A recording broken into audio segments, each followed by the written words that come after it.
자, 우리 묵상의 시간, 크게는 두 번째 강의고 또 세세하게 하면은 세 번째 강의가 되겠죠. 앞에서 이제 묵상의 필요성, 묵상의 가치 뭐 이런 것들에 대해서 이야기를 했습니다. 그러니까 우리가 신앙생활할 때 굉장히 결정적인 역할을 하는 그런 것 중에 하나가 이제 말씀을 대하는 것인데, 말씀을 대하는 방법이 여러 가지가 있죠. 가장 많은 방법이 이제 설교를 듣는 거. 그것이 우리 영성에 굉장히 많은 기여를 했습니다. 말씀을 먹는 데 있어서 대부분의 성도들이 들음으로써 먹었다. 근데 이제 그것만이 전부가 아니다. 성숙할수록 듣는 것도 잘 듣고 어려운 것도 잘 들어야 되지만 스스로 먹을 수 있어야 된다. 그래서 스스로 먹을 수 있는 그러한 방법이 바로 이제 묵상의 시간, 큐티 이렇게 말할 수가 있고, 어떻게 보면 묵상은 조금 더 광범위하게 큐티를 넘어서는 것입니다.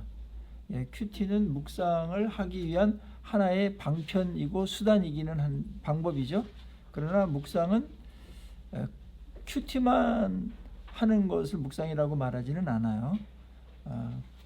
설교를 들은 것도 우리가 묵상을 통해서 내 거로 만들어야 되고, 또 은혜 받은 것 어떤 모양으로든지 뭐 책을 받든지 어떻게 됐든지 간에 말씀을 대해서 은혜가 됐던 것들을 내 거로 만드는 작업, 그게 넓은 의미에서 묵상이다, 그렇게 이해하시고 개념을 잡고 갔으면 좋겠습니다. 자, 오늘 6페이지에 그럼 묵상의 시간, 여기서 이제 큐티를 주로 말할 텐데 어떻게 갖는가? 첫째는 그 시간을 정하는 겁니다. 그러니까 시간을 확보해야만 지속적으로, 그 다음에 규칙적으로 할 수가 있다. 그러니까 시간을 실패하면 대부분 미루다가 결국은 이거 출석 부를 때 몇 번 해야 되는데 그래가지고 잠자기 바로 직전에 대충 나는 큐티 했다 이런 것으로다가 만족할 정도의 그 옅은 그런 큐티를 할 가능성도 높다. 그래서 아침에 가장 좋은 시간에 큐티 시간을 확보하는 것이 가장 좋은 것 같아요. 아침에 좀 출근하시는 분들은 굉장히 어려운 얘기이긴 한데, 그래도 내가 내 마음대로 쓸 수 있는 가장 확실한 시간 중에 하나는 어디냐면은 아침에 조금 일찍 일어나서 하는 그 시간이 가장 내 시간으로 확보할 수가 있고, 남은 시간들은 공적인 일들, 또 수시로 많이 사람들이 왔다 갔다 하는 시간들을 이제 공존하기 때문에 묵상, 이 콰이어트가 잘 안 된다. 콰이어트 시간이 잘 안 된다. 그렇게 보는 것이 현실적이지 않나, 그런 생각을 하게 됩니다. 시간을 확보해라. 그래서 다윗 같은 경우도 새벽에 주로 많이 했습니다. 그러니까 링컨 같은 경우에도 아침에 시간을 확보해서 밥 먹기 전에 내가 영의 양식을 먹겠다, 뭐 그런 고백을 했던 유명한 말씀이 있죠. 여러분들 시간 정하셨어요? 이번 주에 아직도 이게 어디가 좋지 하면서 이제 탐색을 하시는 분들이 있겠는데, 여러분의 루틴을 잘 아시니까 하루의 일과가 늘 불규칙적이진 않죠. 그래서 쭉 보시고 가장 양질의 시간, 또 하루를 시작하기 전에 말씀을 대하고 하나님을 만나고 시작하는 것은 하루의 삶의 질을 결정할 수 있으니까 그런 측면에서도 앞에 두는 것이 좋겠다. 아주 불가능한 경우가 아니라면은 앞에 시간을 20분, 30분 정도 확보하는 게 좋겠다. 그래서 이제 출석 부를 때 5번 했습니다, 6번 했습니다 이렇게 하잖아요. 그랬을 때 그 한 번을 과연 어느 정도 했을 때 큐티를 했다고 말할 수가 있는가? 시간적으로 보면은 저는 최소한 15분은 넘어야 된다고 생각합니다. 여러분들은 한 축구 전반전 정도 생각했을 텐데 제가 굉장히 이제 깎아주는 듯한 느낌이 드는데 15분 이상은 돼야 된다.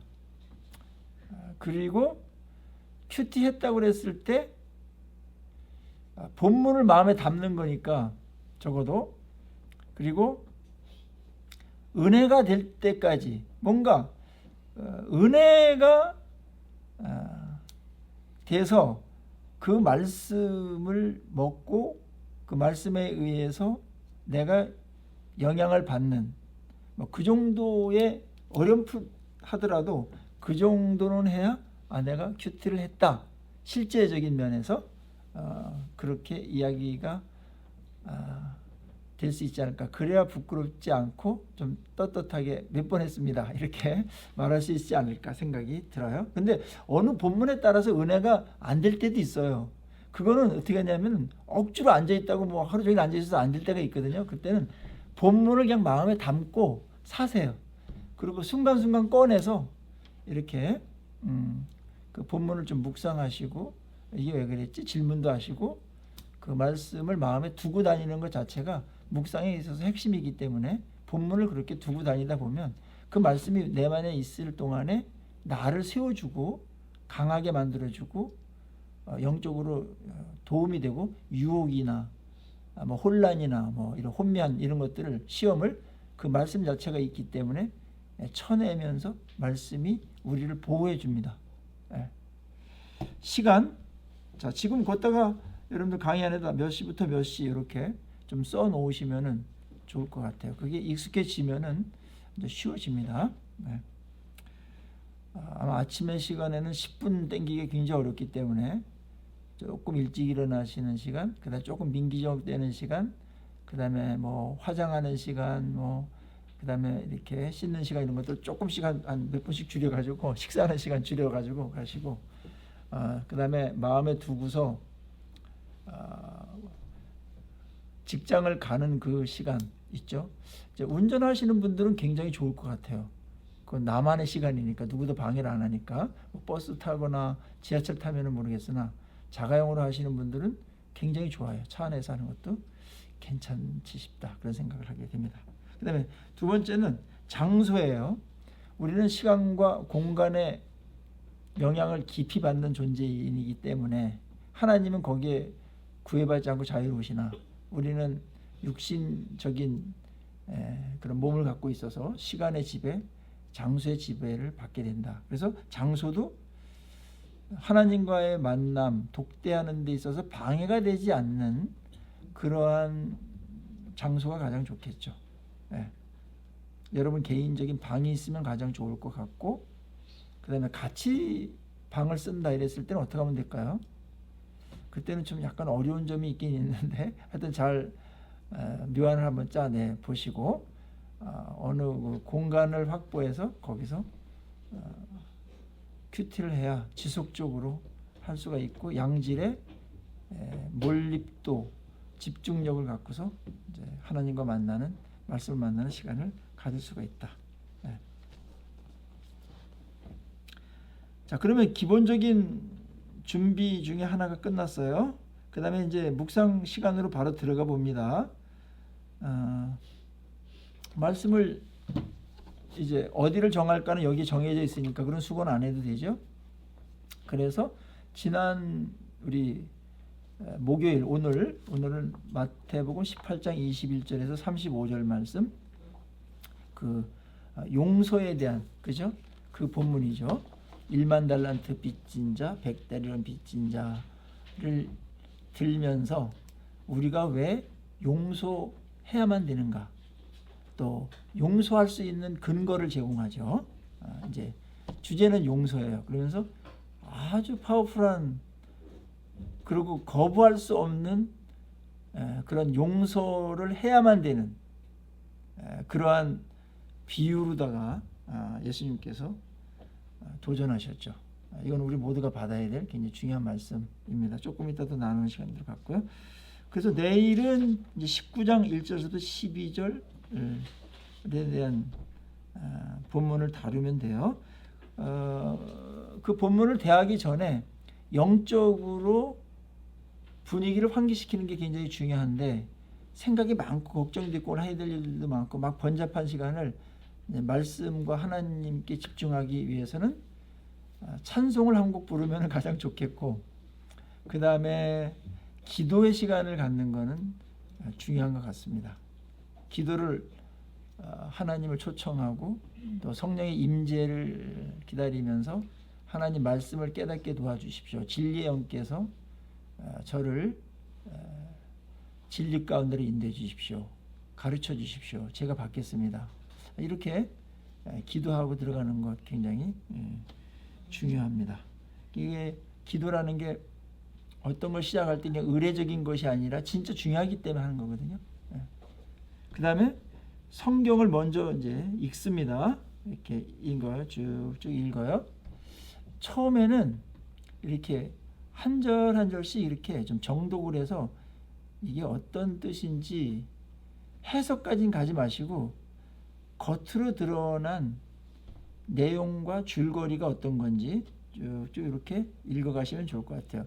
그렇게 어렵지 않습니다. 물론 이야기는 더 쉽고요. 근데 이야기가 아닌 거는 그 논리와 그 다음에 그 연결해가는 그 흐름들이 있거든요. 그것들을 위해서는 천천히 읽으셔야만 돼요. 성경은 굉장히 압축해 놓은 글이기 때문에 신문이나 소설이나 에세이나 이런 것보다 파악하기가 어려운 점이 있어요. 다른 것보다 쉽지 않습니다. 그 다음에 어체도 이제 현대인의 어체로다가 많이 바꿔놓긴 했지만 일상 어투는 좀 아니란 말이에요. 그다음에 다른 거는 우리가 쭉 한번 쭉 읽어도 이해가 확 되는데 성경을 한번 읽어가지고 왜 우리는 이해가 안 될까? 그런 생각하게 되는데 왜 그럴까요? 어디서 차이가 나는 거죠? 다른 거는 우리가 기본적인 상식이 다 있어요. 그거에 대한 이미 선 이해된 것들을 써놓은 것들이 많아요. 경험한 것도 많고. 그런데 성경은 경험한 것도 적고 선 이해된 것들이 있는 것 같은데 사실은 들어가 보면은 생각보다 없어요. 성경이 상식화된 게 별로 없단 말이에요.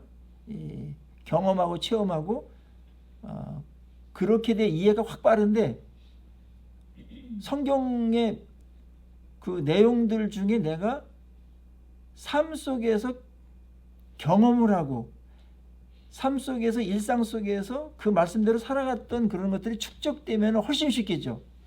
그런데 그런 것들이 빈약할수록 성경을 이해하는 데는 많은 노력이 필요할 수밖에 없습니다.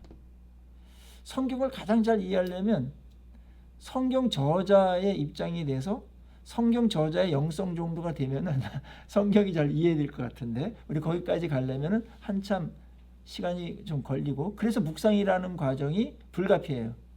그리고 2000년 그 이전에 어떤 건 구약은 3000년, 3500년 전에 쓴 거니까 그 시간의 간극, 그 다음에 문화나 세계관이나 당시 상황하고도 너무나 다른 입장이 있었던 최초의 독자하고는 너무나 다른다.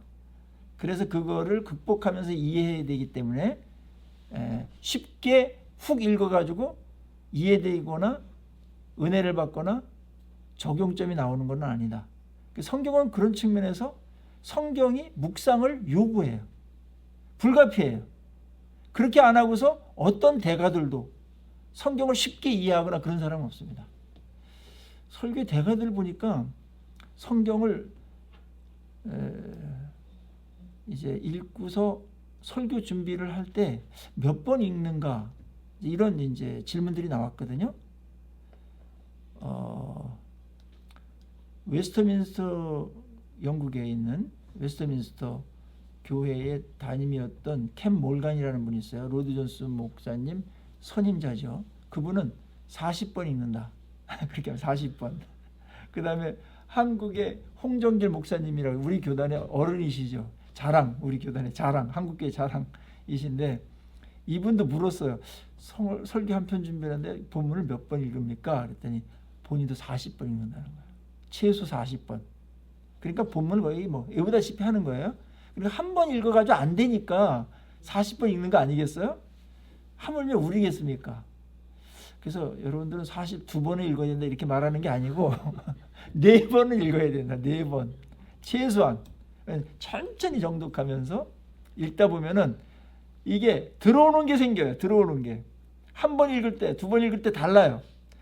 그리고 색다르게 한번 읽어보세요. 한 번은 소리내서 읽고, 한 번은 단어 하나를 찍어가면서 읽고, 하나는 문장 단위로 쭉 읽고, 뭐 이렇게도 보고 저렇게도 읽어보면 그 말씀이 이제 살아나게 되고, 이제 이해가 되면서 또 이해될 것들이 막 이제 생겨나게 되고, 이제 그런 일들이 벌어지게 됩니다.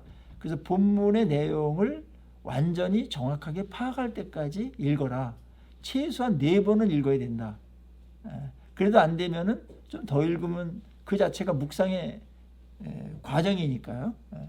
그러니까 뭘 정확하게 파악해 놓고 뭘 묵상을 해야지, 정확하게 파악도 안 된 상태에서 엉뚱한 거 갖고, 실체를 엉뚱한 거 갖고서 해놓고서 묵상을 하면은 사상 누각이 되고, 묵상 자체가 헛된 것이 될 수가 있겠죠. 그래서 요 관찰 부분, 본문을 파악하는 거 정확하게 파악해야 됩니다. 그러니까 뭐 본문이 다행히 짧아서 우리는, 그쵸? 짧아서. 그 다음에 캔멜 몰간분 보니까 40번 읽었다는데 보니까 본문을 길게 안 잡더라고요.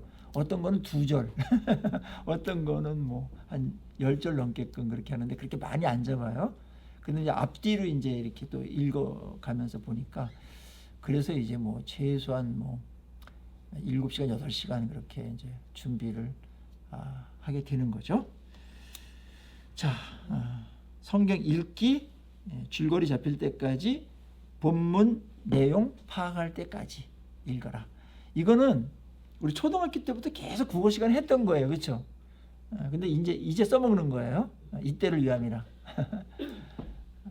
그리고 하면 할수록 늘어요. 이 감각이 굉장히 빨라져요. 여러분들이 이제 실력이 는다는 것은 똑같은 본문을 똑같은 시간을 줬는데 더 많이 파악하거나 빨리 파악을 하는, 이제 그런 익숙함이 우리에게 오는 거니까요. 맨 처음에 어렵더라도 하다 보면은 익숙해지면은 이제 요령도 생기고 여러분 나름대로의 그러한 그 지혜들이 생기고 방법이 터득이 되거든요. 그래서 어렵게 생각할 필요 없고, 그리고 우리의 장점은 이런 거 있어요. 어떤 본문을 내더라도 완전히 아주 생소하다, 처음 보는 것 같다, 그런 본문은 신약에는 거의 없을 거예요. 그렇죠? 저쪽 구약에는 뭐 오바댜라든지 발음도 어려운, 이제 이쪽에는 좀 몇 군데가 있긴 있겠으나 대부분은 다 그래도 이렇게 저렇게 이야기도 듣고 거쳐갔던 그런 것이기 때문에, 그거는 여러분이 묵상할 때 자산이 될 수가 있다. 그러니까 생전 처음 보는 성경 공부자들이 아니다. 그것은 아주 좋은 교육이 우리에게 있었던 거죠. 선행학습이 있었던 거죠. 활용하십시오.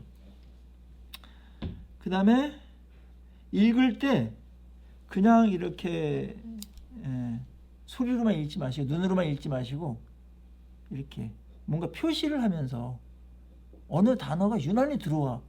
그 다음 어떤 거는 핵심어인 것 같아, 키워드 같아, 그런 걸 이렇게 써놓고, 주제절인 것 같아, 줄도 긋고, 그 다음에 어떤 이것에서 느낌이 확 오는 게 있어요. 그것도 좀 적고, 이렇게 하면서 여러분 이 묵상 이 QTG가 굉장히 좀 많은 여러분의 글씨로, 사인으로 표시가 많이 되었으면 좋겠어요.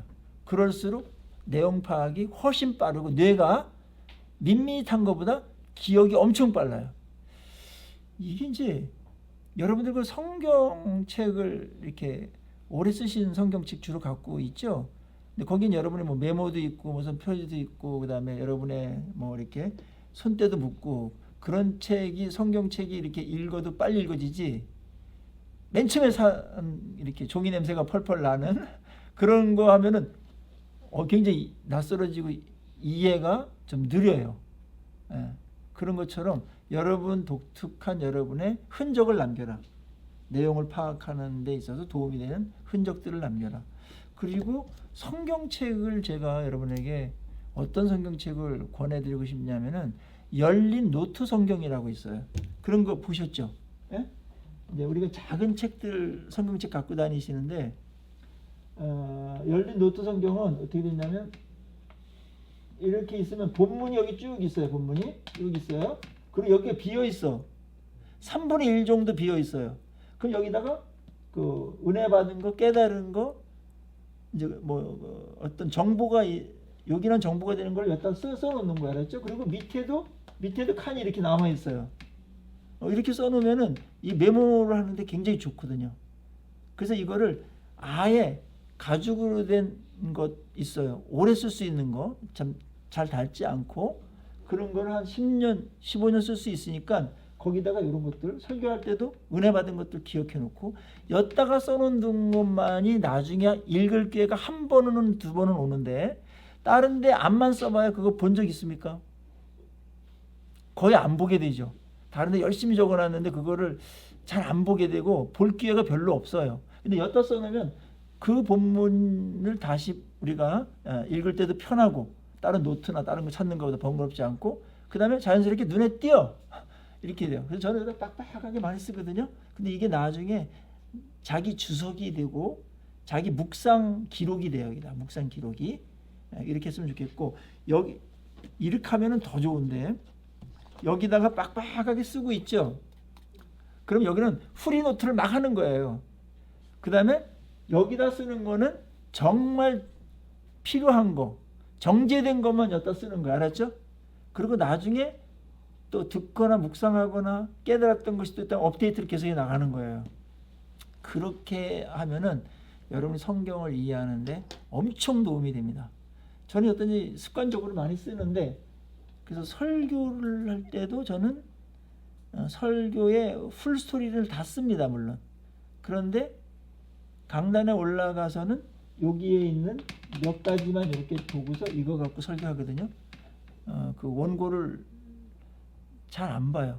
맨 처음에는 많이 봤는데 이렇게 아이 컨택도 안 되고 그 원고에 매이니까 자유롭지도 못하고 그러더라고요. 굉장한 절제력이 필요한데 완전히 숙지해서 올라가지 않으면 어려운데 여기 있는 것으로다가 본문에 다 나와 있으니까 굉장히 유용하게 쓰고 있고 그 다음에 그렇게 했는데도 불구하고 몇 년 지난 다음에 이렇게 보면 내가 이런 걸 써놨나? 아니, 완전히 잊어버려가지고 그런 부분들이 많이 남게 된다. 저런 성경책 열린 노트 성경 한번 이번 기회에 장만해 보시는 게 어떨까 그렇게 권면드리고 싶고요. 여러분의 옷을 팔아서라도 한 권 좀 사셨으면 좋겠습니다. 자, 그 다음에 성경 읽기 끝났으면 본문의 중심 내용이 뭔가 이제 실제적인 어떤 그 묵상으로 들어가는 건데요. 중심 내용이 이게 잘 안 잡혀요. 이게 생각보다 많이 안 잡혀요. 중심 내용은 주제예요. 말하고자 하는. 오늘 본문은 1만 달란트 빚진 자와 100대련 빚진 자에 대한 이야기이기 때문에 줄거리는 쉽죠. 그러나 거기서 말하고자 하는 주제, 예수님께서 그 비유를 들은 의도가 뭘까요? 우리도 용서하라는 거죠. 용서하라는 거죠. 근데 용서를 할 때 왜 이 비유를 들까요? 이렇게. 그걸 이제 묵상의 영역이에요. 묵상의 영역. 용서가 쉽다면 이렇게까지 길게 얘기하지 않으셔도 돼요. 너희들 용서해라.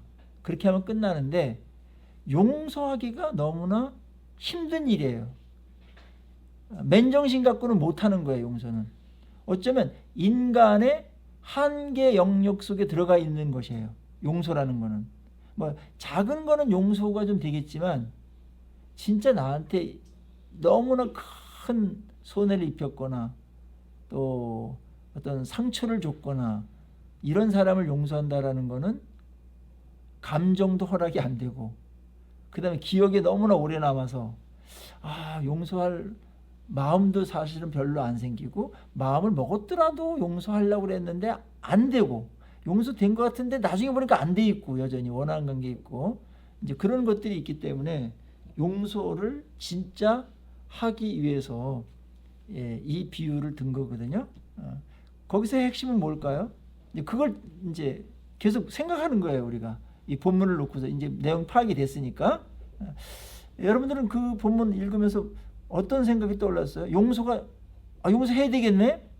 용서하자. 용서하겠습니다. 하나님. 용서했습니다. 이렇게 하고 큐티가 끝나면 굉장히 대성공이죠. 그렇죠? 여전히 용서가 안 됩니다. 다른 사람 모르겠지만 저놈은 용서가 안 됩니다. 이러면서 다음 기회로 미룰 수도 있는데, 자, 여기서 예수님께서 용서해야 된다라는 거로 끝나지 아니하고 용서를 어떻게 하면 할 수 있는가에 대한 것까지 가는 거거든요. 여기서 이 비유에서 예수님께서 용서를 어떻게 하면 할 수 있다라고 하는 거예요. 용서하려고 결심만 먹는다고 안 된다는 거예요. 우리 결심 많이 했겠죠. 용서 안 하면 나도 괴로운데 용서하려고 그러고 그러는데, 용서하는 게 옳다는 것까지 알고 있는데 안 되는 걸 어떻게 해요. 근데 여기서는 뭐냐면 용서할 수 있는 비결 중에 하나는 뭐냐면, 내가 용서할 수 있는 권한과 용서할 수 있는 자리에만 있는 게 아니다. 나는 용서받을 수 있는 자리에 있었던 자다. 근데 그 용서를 받았던 나를 기억해야 된다. 얼만큼 내가 용서를 하나님께 받았는가. 1만 달란트 용서받은 자다. 이걸 기억하는 거 굉장히 중요하다는 거예요. 거기서부터 용서를 논해야 되는 겁니다. 그래서 용서는 언제 되는가? 내가 용서받은 자라는 것, 엄청난 용서를 받은 자라는 것을 기억하고 감사하는, 거기서부터 용서할 수 있는 능력이 생기는 것이다. 이렇게 끌고 가는 겁니다. 이건 이제 묵상에서 나오는 거예요. 묵상이 안 하면 이건 어디도 안 가르쳐 주는 거예요. 그러나 실제로 주님께서 의도한 게 이런 것들이니까 한참 묵상하면서 그렇네. 주님은 그냥 한 줄로 용서해. 뭘 어려워. 이렇게 하지 않고 용서가 어렵기 때문에 긴 얘기 하시는 거거든요. 그랬을 때 무엇을 근거로 해서 나는 용서해야 되는가? 나는 용서에 대해서 어떤 입장에 있는가? 1만 달란트 용서받은 자 입장에서 용서하라는 거예요. 그러면 용서가 쉬워지고, 용서할 권한이 나에게 있나? 용서하는 데 있어서 내가 갑질을 하는 것은 아닌가? 그런 생각을 하게 되면서 나는 훨씬 더 엄청난 걸 용서받은 자야. 그렇다면은 우리를 주님께서 용서해 주실 때 당연한 기대가 있는 거예요. 임금처럼 많은 걸 용서받았다면 작은 거는 용서해야 된다. 근데 나에게 해코지했던 사람들, 피해를 줬던 사람들, 상처 줬던 사람들은, 내가 주님께 죄를 진 것은 1만 달란트라면 나한테 그렇게 했던 사람들은 100데나리온에 불과한 거다. 그거 용서 안 하는 거에 대해서 임금이 굉장히 정죄하죠. 화가 나고 원위치 이렇게 하듯이 이제 그런 그 분위기를 준단 말이에요. 그래서 용서는 내가 많이 받은 자이기 때문에 당연히 그건 해야 되는 것이고, 그러고 주님이 나를 용서하셨을 때 용서하는 자로, 용서받은 자답게 용서하는 자로 살라는 메시지가 거기에 이미 있는 겁니다. 기대가 있는 겁니다. 그래서 이 부분을 이제 충분히 묵상하면서 내가 이런 못된 용서받은 자가 되면 안 되겠다. 그거는 용서해 준 자에 대한 어떻게 보면은 무시이고, 용서를 날 해준 자에 대해서 그 의도를 잘 파악하지 못하는 아주 이기적인 그러한 자기 중심적인 행동이거든요. 그래서 그 임금이 굉장히 아주 노해서 불쌍히, 그 동료를 불쌍히 여김이 마땅하지 아니하냐 이렇게 말했어요. 마땅하다는 거예요. 마땅한 거예요. 용서는. 아셨죠? 예? 지금 제가 얘기를 길게 끄는 것은 이 말씀이 여러분에게 오래 남아 있어야 용서할까 말까 막 했던 그 인간이 있어요. 그거에 대해서 이걸 갖고 씨름을 해가지고 여러분들 이기셔야 돼요. 그렇게 해야 되고, 아마 오늘 이 시간에 금방 될 수도 있고 안 될 수도 있는데, 안 되는 것에 대해서는 그 묵상이 일회용으로 끝나지 않고 용서에 성공하는 데까지 갔으면 좋겠어요. 큐티는 일회용이 아니다. 어떤 건 평생 동안 묵상하고 평생 동안 붙들고 있어야만 되는 것들이 있다. 자, 오늘 그 큐티 본문을 갖고 하니까 여러분들 다 읽어오고 하신 본문이기 때문에 좀 이해하기가 좀 쉽고 공감하기도 좀 쉬운 것 같아요. 묵상 그렇게 하는 겁니다. 아셨죠? 그거 갖고 노는 거예요. 본문 갖고 계속해서. 그래서 맨 처음에는 내가 본문을 관찰하고 본문을 파악하고 막 그렇게 시작은 그렇게 해요. 그러다가 성경이라는 것은 뭐냐면 이렇게 쭉 가다가 묵상하는 자가 있어요. 묵상하는 자가 있는데 그 다음에 성경이 있잖아요. 이게 이제 학문하고 다른 게 뭐냐면은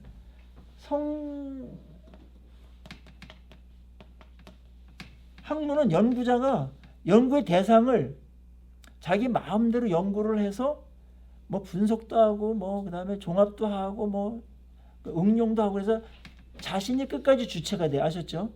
에? 주체가 되고 그걸 다스리고 활용해요. 그런데 성경은 그렇지 않아요. 유일하게 이 책만큼은 내가 성경을 여러 번 읽고 내용도 파악하고 묵상을 하고 막 그래요. 그러다가 거기까지는 내가 가요. 하다가 어느 순간에는 주체가 바뀌어요. 내가 주체가 되지 않고 말씀이 주체가 돼요. 알았죠? 에? 그래서 말씀이 나를 지배하고 나를 찌르고 찔러 쪼개기까지 하고 나를 변화시키고 나를 치료하고 성경이 주체가 된다. 요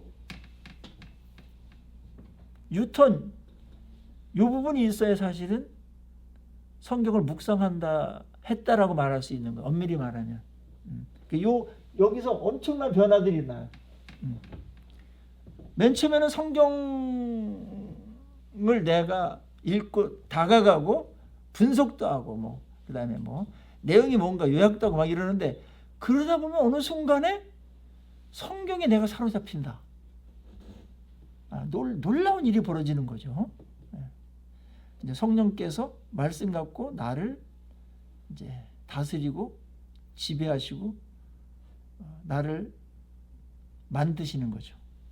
그것이 오늘 본문에서는 용서하지 못한 부분을 하나님께서 말씀 갖고 터치하셔서 진짜 오랫동안 용서하지 못했던 자, 평생 용서가 안 됐던 그런 사람들까지도 용서할 수 있는 자리로 끌고 가서 용서해야 된다는 당위성과 함께 용서 안 하는 것이 얼마나 용서받은 자로서 그것이 못된 자의 자리에 있는 것인가, 어울리지 않는 것인가, 그거를 우리에게 가르쳐주고 용서에 대해서 용서할 수 있는 근거, 용서할 수 있는 능력, 그거를 오늘 제공하는 것이 이 비유입니다. 비유. 그러니까 하나님 앞에서 나를 이제 발견하게 될 때 용서라는 것은 비로소 가능해지는 것 같아요. 그리고 이런 거요. 성경에 나타난 최고의 용서, 예수님 말고 최고의 용서를 정말 완벽하게 했던 인물이 한 명 있는데 요셉이 형들을 용서한 것이었어요. 나이 17살 정도 때 아주 아버지의 사랑을 받으면서 도련님으로 잘 크고 꿈도 꿨는데 형들이 이복 형제들이 많았고 아버지의 사랑에 시세 많은 사람도 있었고 꿈을 꿔서 기분 나쁜 형들도 있었고 그러던 차에 세겜의 형들을 이렇게 알아보라고 보냈는데 그때 이제 죽이려고 했었죠. 그러니까 죽이려고 했었던 그것으로 봐서 그 이전에 청소년 시절, 어린 시절을 형들이 얼마나 미워하고 화장실 뒤에 끌고 가가지고 폭언하고 그랬는가가 짐작이 되죠. 에? 거기서 갑자기 뭐 미운 생각이 들어가지고 그런 게 아니에요. 저놈 봐라 이러면서 언제 한번 아주 그냥 죽여버리든지 해야 되지 이런 게까지 간 거예요. 그런데 그 시점이 이제 그 장소가 거기가 된 거죠. 그때 이제 그러지는 말자. 이제 그냥 죽이지는 말고 없애버리면 되니까 그 대상들에게 팔아버리자. 그래가지고 이제 최초의 이제 인신 매매를 이제 형제들로부터 당하게 됩니다. 그러면서 애굽까지 그 머나먼 사막길을 인신매매로 당해가지고 끌려와서 노예가 되는 거죠. 노예가 됐을 때 얼마나 부글부글 끓겠습니까? 다른 사람한테도 그런데 그래도 피가 통하는 형들에 의해서 이렇게 배신을 당하고, 배신 정도가 아니라 죽이려고 했다가 그냥 번거롭기도 하고 지네들이 또 죄책감도 많이 생길 수도 있고 그러니까 팔아버린 거 아니에요. 제거한 거란 말이야. 이거보다 더 큰 상처와 운명을 그냥 하루아침에 확 바꾼 손해를 끼친 사람이 세상에 있을까요? 없을 것 같아요. 근데 요셉은 이 부분에 대해서 뭐 분노했다든지 뭐 깡소주를 마시면서 두고 봐라 하면서 신세한탄하든지 뭐 이렇게 했다는 흔적은 별로 없어요. 나중에 형들이 와서 요셉을 만나게 되고, 요셉이 형들을 먼저 알아차리고 이제 자기가 이제 많은 걸 실험을 한 다음에 형들이 변했구나 그렇게 생각한 다음에 이제 유다와 이제 그런 희생 정신과 이런 것들을 보면서 자기를 드러내죠. 그때 형들이 엄청 무서워하죠. 애굽이, 나는 이번에 그 성지 탐방 갔다 와서 애굽이 그렇게 거대한 제국인지 몰랐어요. 피라미드 하나를 보니까 애굽 제국은 그 위험이 어마어마했었구나. 에? 그걸 느꼈는데 그 저녁을 전권을 잡은 총리가 됐다. 얼굴도 못 드는 거죠. 근데 그게 자신들이 팔아버렸던 요셉이야. 죽인 거예요, 사실. 그랬을 때 두려움에 떨 수밖에 없었겠죠. 근데 그때 이제 요셉은 왼수 갚는 어떤 이런 용서 안 하고 있었더라면 이건 완전 외나무다리에서 만난 거지. 이건 다 죽은 거죠. 잔인하게, 아주 고통스럽게 그렇게 죽일 수도 있었어요. 뭐 그 정도는 아니었더라도 울고 불고 매달리게 하고 막 그냥 무릎 꿇게 하고 막 이렇게 수모를 주면서 화를 풀 수도 있었을 텐데 그렇게 안 해요. 어떤 말을 하냐면 용서라는 말은 사용하지 않아요. 용서라는 단어는 나오지 않지만 이런 말이에요. 형님들 걱정하지 마십시오. 형님들이 나를 판 것은 잘못입니다. 그러나 하나님께서 나를 이곳에 먼저 보내셔서 이스라엘도 살리시고 애굽도 살리시기 위해서 나를 보내시는 과정 중에 하나였습니다. 그러니 이 모든 것도 하나님께서 하신 것이니 형님들은 두려워하지 말라고 그렇게 이야기를 해요. 이게 이제 용서거든요. 용서. 완벽한 용서였었죠. 그러면서 요셉은 이런 거예요. 형들이 그렇게 못된 짓을 한 것에 대해서 내가 용서하고 이제 또 잘 세월을 견뎠을 때 형들로부터 받은 그 엄청난 손해를 선으로 바꾸셔서 총리가 되게 하는데 활용하셨다. 그걸 기억하는 거예요. 그러니까 보상은 이미 다 받고도 남은 거예요. 형들이 아니었다면은 오늘날의 요셉도 없었을 수 있어요. 그 말은 근데 형들이 하면은 안 돼요. 요셉이 할 말이지.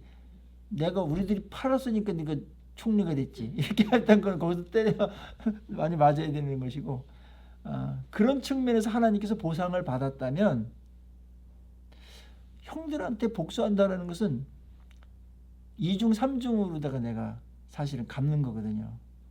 그런 권한은 이미 없어져 버린 거예요. 그러니까 그런 일들에 대해서 용서했을 때 그 억울하게 당한 것 하나님께서 아시고 다른 부분에서 날 위로하시고 충분히 보상하신 것도 있거든요. 그걸 기억하시라고요.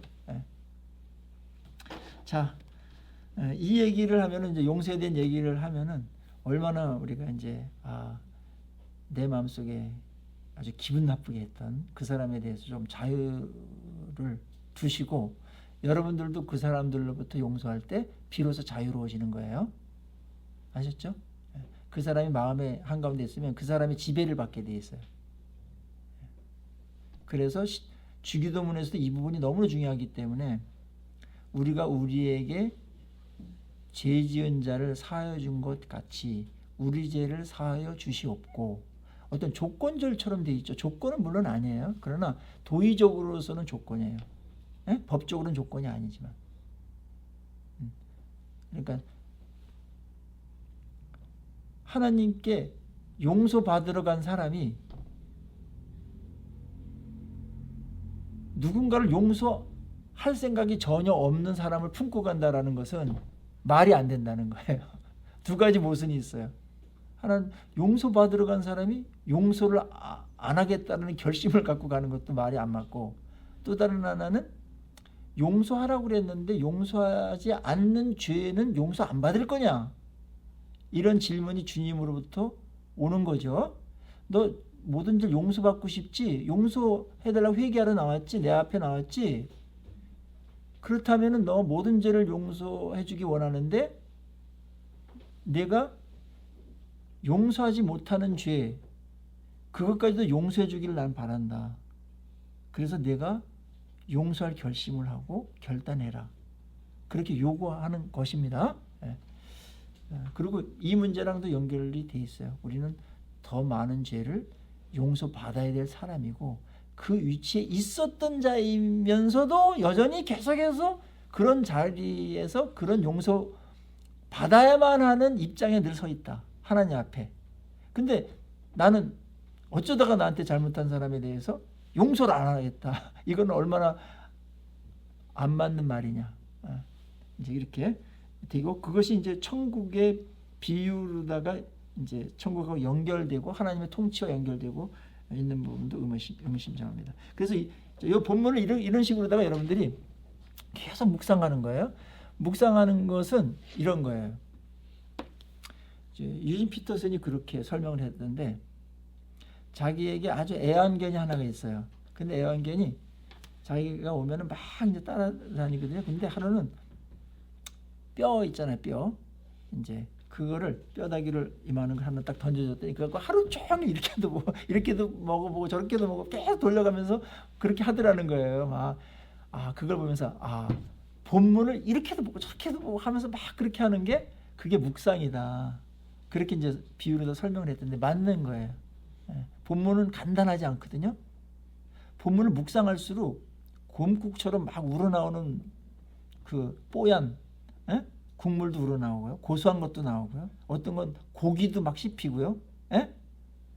그 다음에 그 뼈 속에 있는 골수, 그거 그 감자탕 이렇게 할 때 보면 골수 그것도 맛있죠. 그것도 그런 것도 나오기도 하고 이제 그러는 거거든요. 그냥 이렇게 그냥 쓱 익는 것을 그냥 푹 익히지도 않고 그냥 센 거 이렇게 그냥 이렇게 먹지도 못하면서 그냥 지나가는 거랑 똑같아요. 훅 읽고 지나가는 것은 그런 것이고, 묵상이라는 것은 푹 익혀서 푹 과서 그 맛을, 참맛을 내가 하고, 거기에 영양가가 많겠죠. 영양가 많고, 나에게 영적인 진짜 살이 되고 뼈가 되는 영양가 있는 그 자양분이 그 본문을 묵상할 때 내 영혼에, 내 인격에 흡수되게 된다. 흡입하게 된다. 그거를 우리는 묵상이라고 말합니다. 그래서 말씀을 그렇게 먹는 거예요. 말씀을 그렇게 먹는 거예요. 이렇게 먹는 사람은 안 변하는 게 기적이에요. 아셨죠? 어떻게 안 변합니까? 말씀은 엄청 강력해요. 날카롭기도 하고요. 진짜 파워풀합니다. 그리고 성령께서는 이 말씀 갖고 오늘 우리를 치유하시고 회복시키고 하나님의 형상으로 만들어 가시는 거거든요. 말씀을 묵상할 때 우리가 일이 벌어져요. 회복과 치유와 창조가 벌어져요. 말씀 묵상할 때 성령께서 일하시는 타이밍이에요. 묵상은. 이거 굉장히 중요한 말을 저도 모르게 한 건데 지금 묵상할 때가 하나님이 말씀으로 나를 빚는 시간이에요.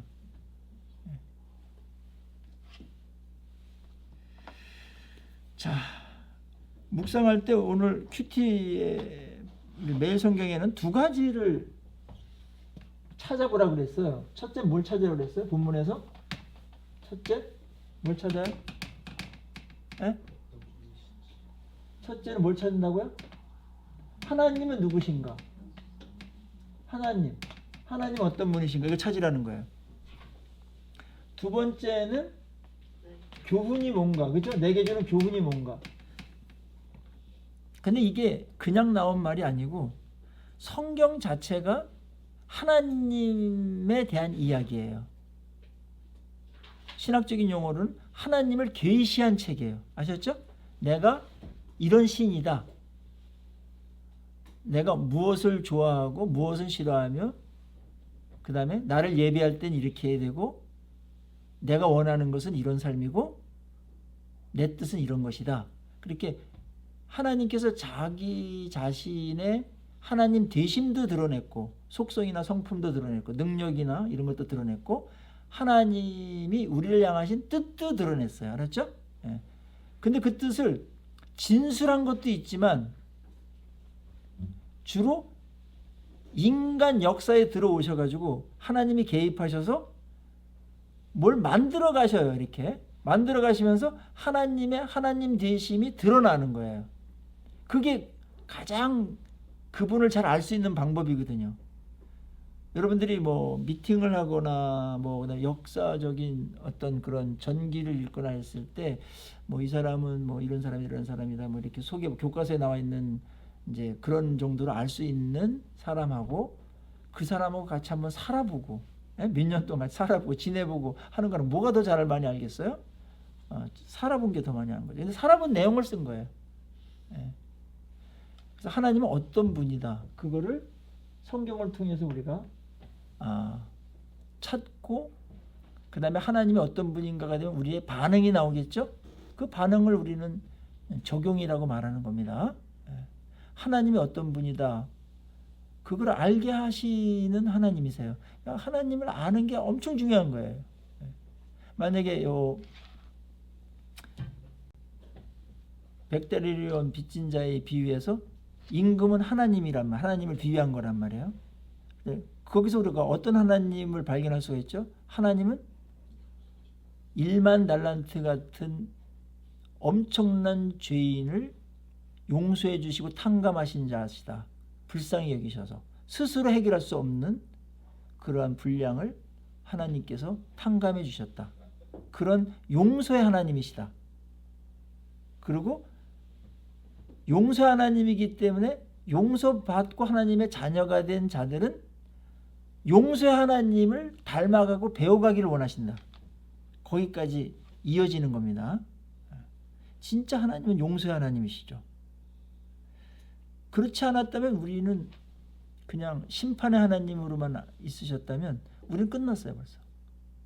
용서를 한 번 한 게 아니고 계속 하시니까요. 계속 하시고 앞으로도 계속 하실 거예요. 용서 하나님이시기 때문에. 그래서 이제 베드로가 7번 용서할 거야 이렇게 이제 칭찬 들으려고 한 말인데 예수님께서는 뭐라고 말씀했어요? 7번씩 70번씩이라도 용서해라. 그 말은 무슨 의미죠? 7번씩 70번이라도 용서해라. 그 말은 무슨 의미죠? 여러분의 언어로 한번 말해보세요. 무슨 뜻이에요? 한없이 해라. 끝없이 해라. 진짜 용서를 끝없이 정말 할 수 있을까요 우리가? 하나님이 그러시다라는 거예요. 조금 더 실제적으로 얘기하면 하나님의 용서는 세는 게 아니다. 기억조차 하지 않는 거다. 완벽한 용서. 아셨죠? 기억을 안 하는 거예요. 요셉은 기억을 안 했어요. 이렇게 잘못했지. 물론 그 사실을 팩트를 잊어버렸다는 건 아니에요. 그러나 그러한 복수할 마음으로 다 세고 때를 기다리고 이런 그런 식으로 대하지 않았다는 겁니다. 그러니까 하나님이 우리가 죄를 졌지만 그 앞에 하나님 제가 이런 죄를 졌습니다. 십자가의 보혈로 용서해 주십시오. 이랬을 때 다 전공제들이 있잖아요. 100번 넘게 지은 제들이 있죠. 그렇게 가더라도 처음 짓는 것처럼 대해주시겠다는 거예요. 예. 완벽한 용서입니다. 이게 잊어버려야 완벽한 용서가 되는데, 세지 말아라. 세는 건 용서가 아니다. 그거예요. 알았죠? 그거는 벼르는 거다. 성경이 굉장히 날카로워요. 그런 면에서 묵상을 해야 성경이 날카로운 걸 알아요. 자연에서 어떤 것보다 예리한 걸 언제 경험하는가? 묵상하면서 찔리면서 하는 거예요. 그냥 쓱 읽어나면 성경이 괜히 비현실적인 것 같고 두루뭉실하고 뭐 오늘날에는 맞지도 않는 것 같고 막 이렇게 보여요. 근데 깊이 들어가면 들어갈수록 얼마나 정확한지, 막 얼마나 이 현실과 내 문제에 정확한 해답을 주는지 놀라죠. 경악하게 만들죠. 묵상의 힘입니다. 묵상할 때 성경이 그렇게 되고, 성경은 이 성경 말씀을 통해서 오늘 우리에게 다시 말씀하시는 거거든요. 놀랍죠. 그래서 하나님이 어떤 분인가를 계속 찾으세요. 하나님 어떤 분인가? 하나님을 찾으면 여러분들이 반응할 게 나와 있어요. 그걸 우리는 순종이다라고 말하는 거예요. 나중에 이제 그 적용에 대한 스펙트럼을 조금 여러분에게 얘기할 때 좀 나올 거예요. 여기는 이제 하나님은 성부, 성자, 성령에 대한 이제 그 발견을 말하는 거예요. 알았죠? 그 다음에 교훈이 있어요. 우리에게 뭔가 말하고 싶은 메시지가 있는 거니까. 우리한테 요구하는 게 있어요. 변화돼야 될. 그것이 무슨 약속이나 축복일 수도 있고, 그 다음에 회개나 책망일 수도 있고, 교정을 해라 이런 것도 있고, 그대로 괜찮다라는 것도 있고 그래요. 교훈을 찾는 겁니다. 히브리인들은 하나님 중심적으로 성경을 봤어요. 하나님 어떤 분인가 입장에서 유대인 관점에서 이걸 봤고, 헬라인들은 교훈적인 관점에서 봤어요. 근데 이것이 더 우선됩니다. 성경은 하나님에 관한 책이지, 근데 하나님은 가만히 계신 분이 아니라 우리가 죄인이고 부족한데 사랑하기 때문에 우리를 훌륭하게 만드시고자 하는 욕구가, 의지가 엄청 강하시기 때문에 교훈을 주세요. 알았죠? 그거 우리 달게 받아야 되는 거예요. 성경책이 그래서 두꺼워진 거예요. 이 두 가지 찾으면 돼. 뭐 1만 달란트 빚진 자에서는 교훈이 표면으로는 비유가 다 끝난 다음에 이 구절에서 나오죠. 내가 너를 불쌍히 여긴 같이 너도 내 동료를 불쌍히 여김이 마땅하지 아니하냐. 마땅하다. 그거는 용서가 무슨 뭐 해도 되고 안 해도 되고 굉장히 선심 쓰는 것처럼 그렇게 하지 말아라. 선심 아니야. 그럼 마땅한 거야. 용서를 받은 너로서는 약과야, 약과. 1만 달란트는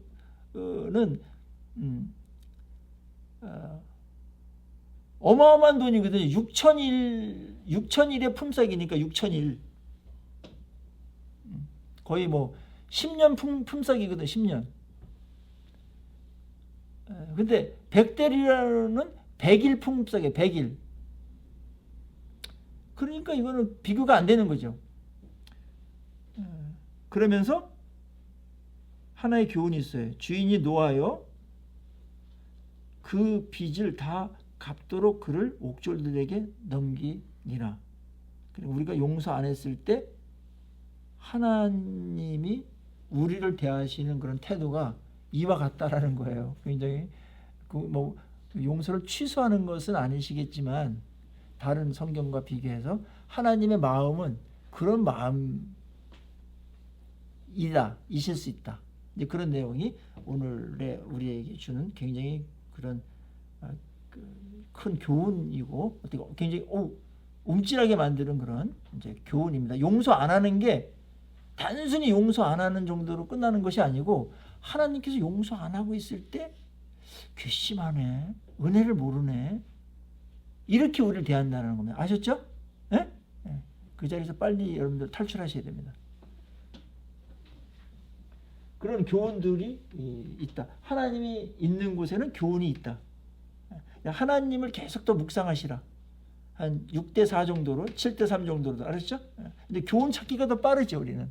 왜냐면 유교적인 그런 윤리 도덕적인 그런 데 민감하기 때문에 경전이. 근데 다른 경전과 달리 성경은 하나님 중심으로 하나님이 어떤 분인가를 썼기 때문에 그분을 발견하고 알아가면서 그 신학과 하나님하고 연결이 된 교리래야 이 교리와 교훈이 굉장히 권위가 있게 되는 거예요. 알았죠? 권위가. 그래서 산상수훈이라는 놀라운 교훈에 대한 메시지를 마태복음 5장, 6장, 7장에서 말씀하잖아요. 성경 전체에서 예수님의 설교가 가장 완벽하게 길게 쓴 산상수훈, 천국의 대헌정이라고 하는 거기 엄청난 윤리와 교훈이 있거든요. 근데 그 맨 마지막에 산상수훈을 끝내고 예수님의 권위에 대해서 이야기를 해요. 그러니까는 그 교훈이 아무리 아름답고 좋더라도 마땅하더라도 권위와 연결되지 않으면 우리는 그 교훈을 지키려고 하지 않아요. 순종의 문제는 그 말씀을 누가 했는가, 얼마나 권위 있는 분이 권위 있게 말했는가, 이거랑 순종력이 결정되는 거거든요. 에? 그래서 이제 성경을 볼 때 하나님 되심으로다가 그거를 말씀한 것이기 때문에 그 말씀은 논어나 맹자나 교과서에 나와 있는 살인하지 말라, 미워하지 말라, 용서하라 그런 교훈하고는 다른 겁니다. 예. 내용도 다르고 무게가 다른 거예요. 아셨죠? 예. 자, 오늘 여기까지 1강 마치고요. 조금 쉬었다가 이어서 그렇게 5분 쉬었다가 그렇게 하도록 하겠습니다. 네, 잠깐 쉬고.